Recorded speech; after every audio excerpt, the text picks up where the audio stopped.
Доод баригадаар эмчнэр ирчихсэн Тэмбүү өвчин илрүүлж байна гинэ. Тэмбүү гэдлийн хаваар шуугаад байсан. Хаана энэ тэр Тэмбүү? Энэ Тэмбүү гэдэг чинь одоо хүртэл байдаг өвчин гэж юу?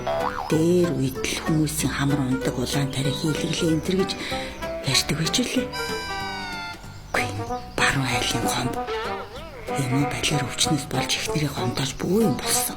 Ер нь бол сэтгэл зүйтэй муухай өвчин юм аа. Манай хар юмыг хэн тоодгийг миний муухай ч юулын гайгүй л дээ. Өөрийнхөө толгой дээрх бухлыг хараагүй байж өөрийнхөө толгой дээрх өвсийг харах гэдэг шиг юм болох үйтэй. Нэрээ нөгөө хар юмаа дагуулж очиж шинжилгээ өгнө.